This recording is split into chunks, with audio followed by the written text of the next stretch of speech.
Welcome to the Zach on Leadership Podcast. I am your host, Zach Hughes.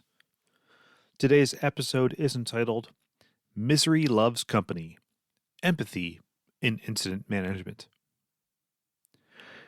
We humans have become quite accustomed to our technologies working for us all the time. It doesn't matter if a service is available 99.9% of the time or even 99.999% of the time. That 0.001% of downtime couldn't come at a worse moment. I work in information technology. Our industry is famous for building technologies that people rely on 100% of the time, but are only available a high percentage of that time. How high? It depends, but generally not high enough. This podcast episode is about that gap. I've seen teams work wonders to close that gap. I've led teams to rebuild reputations of chronic outages into reputations of notable stability. Yet still, nothing is 100%. While I strive to close that gap as much as possible, I recognize the asymptote. We continuously approach perfection, but never attain it. Therefore, let's have a good way of dealing with that ever-present gap, no matter how small it is.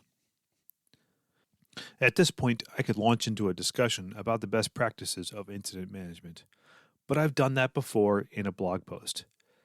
You can check out the link to it in the show notes. Instead, I like to teach one all-important leadership skill, empathy. Empathy is walking a mile in another person's shoes. It's treating someone the way you want to be treated.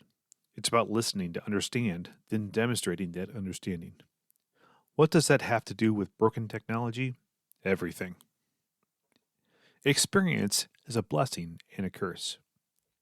After 23 years of working in information technology, I've dealt with countless outages.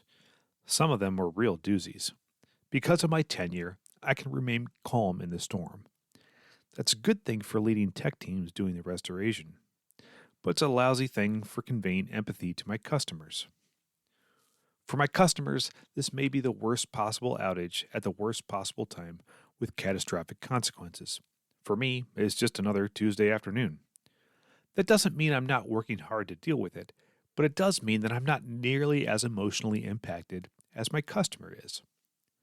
This emotional gap may very well be bigger and more impactful than the availability gap. Closing the gap. What does a customer really want? Well, for starters, they want the technology to work. Yes, but that's not all. Misery loves company.